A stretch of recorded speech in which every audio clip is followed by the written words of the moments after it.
What's up, guys? Welcome back to the channel. Here we are with another reaction. In this one, we have Nalanda, Flames That Erased 1,000 Year Story of Bharat. Bharat Varsha project. I'm very excited about jumping into this and learning more about Indian history. But before we do, if you guys enjoy, please don't forget to subscribe. Give the video a thumbs up. And if you would like to support this channel by becoming a member, all you gotta do is hit that join button to receive your exclusive benefits. Without further ado, let's get right to it.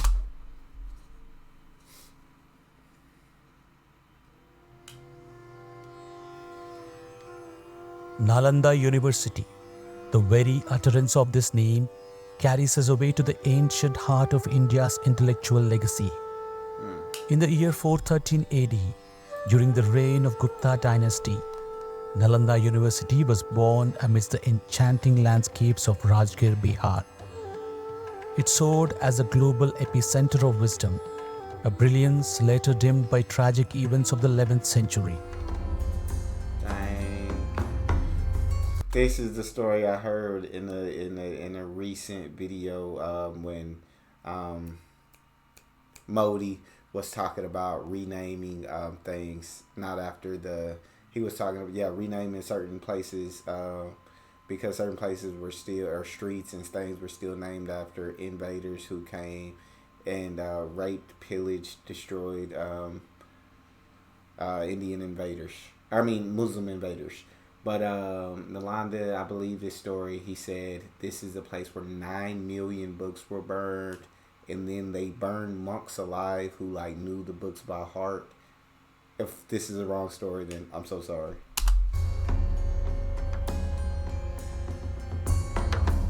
This venerable stronghold of higher learning nestled in Bihar, the ancient heart of the Magadha kingdom, stands as India's second oldest university, following in the footsteps of Takshashila.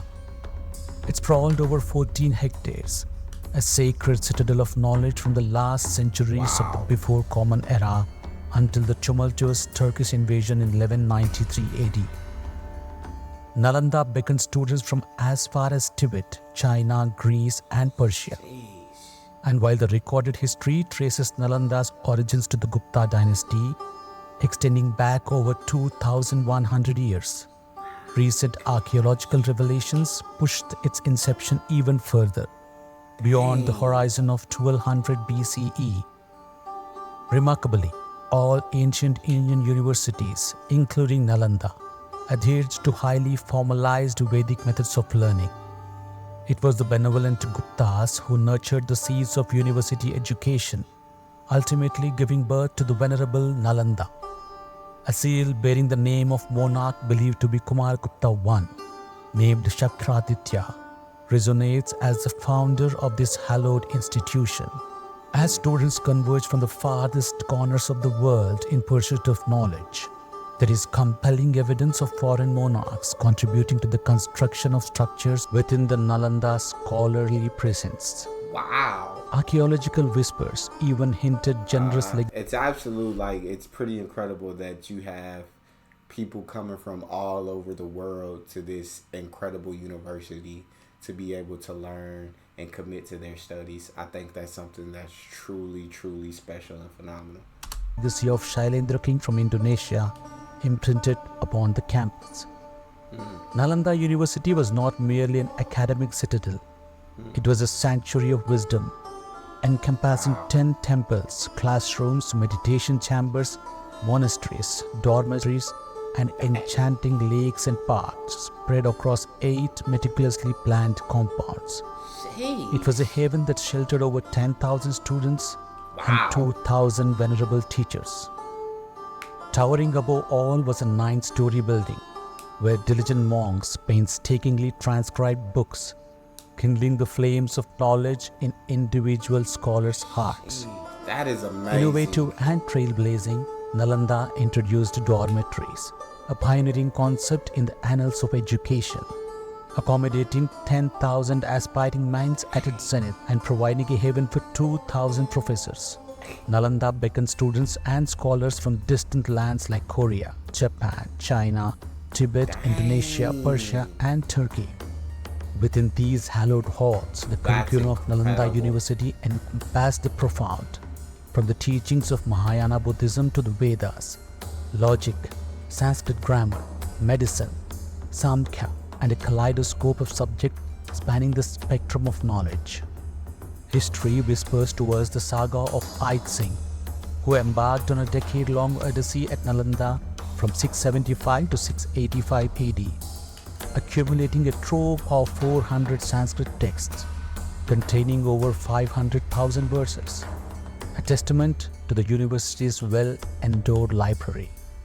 Yeah, Tibet I think this is something true. The monks, for them inscribing by hand all of those books is genuinely something that's amazing. But all these students from all these different lands, and then them being for the first ones to come up with the dormitory concept, stroke of genius. So them housing 10,000 students, 2,000 teachers inside of there, people coming from China, Tibet, Indonesia, Turkey, all over the lands to come and study and further their education here is something amazing. It's something accounts paint amazing. vivid strokes of this library, nestled within the poetic expanse of Dharmaganj, comprising three colossal edifices, Ratnagara, Ratnodhati, and Ratnaranjala. The legendary Ratnasagara, a 9-storied marvel, safeguarded rare sacred works like Praniya Paramita Sutra and Tantrika treasures like Samajaguhya. Tragedy soon befalls the citadel of God enlightenment. dang.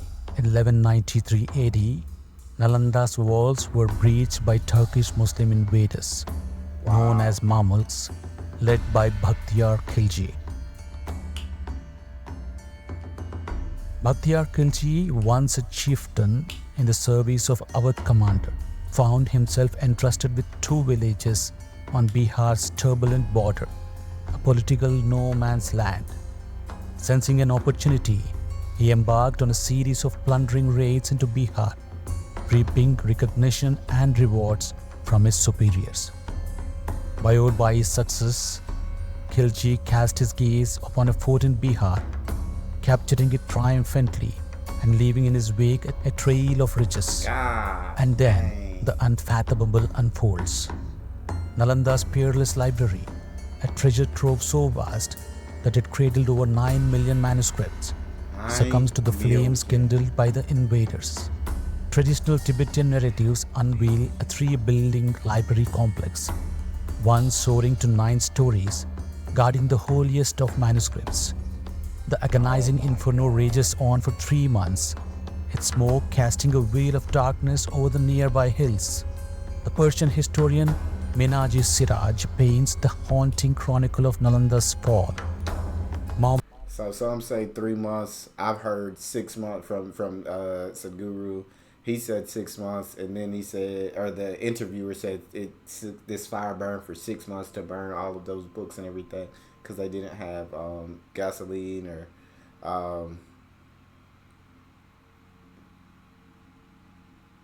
I can't think of the word. Started with the P. I can't think. I'll say gasoline. And some people say burn for 12 months, but what matters is that all that valuable, priceless knowledge within those books, within those manuscripts, were lost to history. All of it. Muhammad Bakhtiyar, with the force of intrepidity, threw himself into the postern of the gateway of place, and they captured the fortress and acquired great booty. But beneath the ashes and ruins, a grim reality emerges.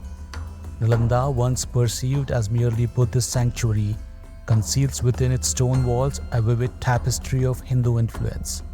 Nalanda's excavation has unraveled a profound blend of faiths and philosophies.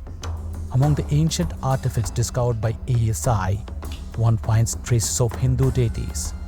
The ancient site of Gauriasthana reveals 18 stone sculptural fragments spanning from post-Gupta to Pala periods, including depictions of Uma Maheshwar, Surya, Vishnu, Chamunda, the birth of Buddha, and an inscribed devotive stupa, all testaments to diversity of belief that found a home within Nalanda's venerable walls. The religious That's syncretism awesome. within Nalanda's precincts defies easy categorization. Even amidst the ravages of time and flames of destruction, Nalanda's spirit endured. When the Tibetan translator Chag Lotsawa ventured to this hallowed ground in 1235, he beheld the scars of the damage and the ravages of the looters. A 90-year-old teacher, Rahula Sribhadra, persevered, instructing a dwindling class of about 70 students. Yet, darkness still loomed on the horizon, for a tempestuous incursion by Turkish soldiers forced the remaining students into exile.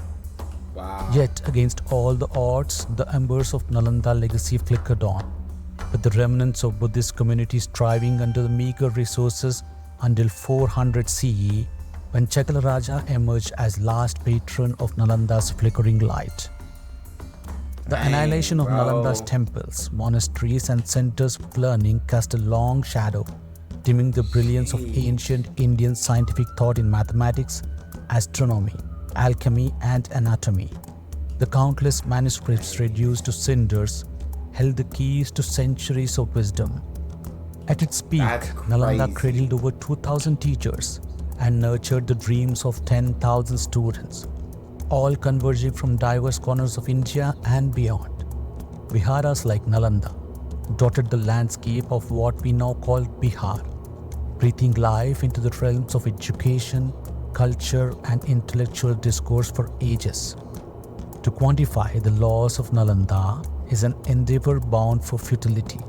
It was not merely an institution of learning that perished, not merely a tradition of philosophical and academic inquiry that shattered.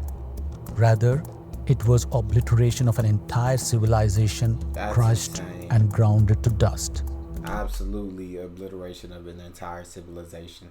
Centuries of knowledge burned up. Centuries of not.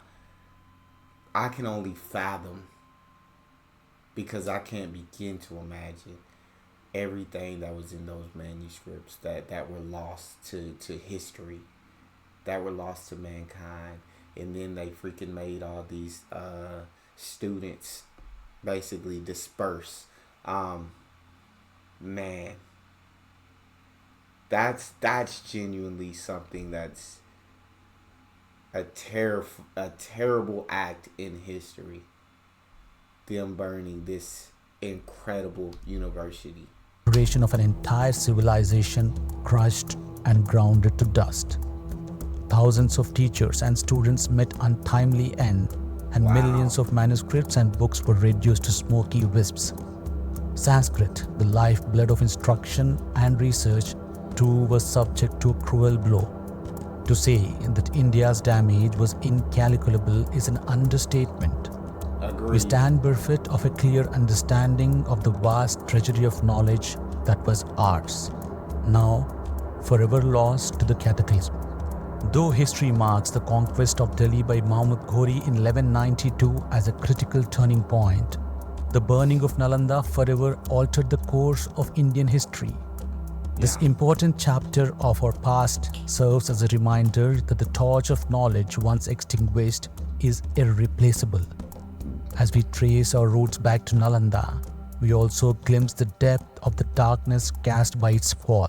The embers of wisdom continue to smolder in the soil, reminding us of a glorious era lost to time. I legit can't begin to imagine. That absolutely destroyed an entire civilization. That is definitely an incalculable loss. That is the definition of it. Let me know what you guys think about that in the comment section. I'd love to hear from you. That's all we have. If you enjoyed, please don't forget to subscribe, give the video a thumbs up, and check out the next one. And I'll see you guys next time.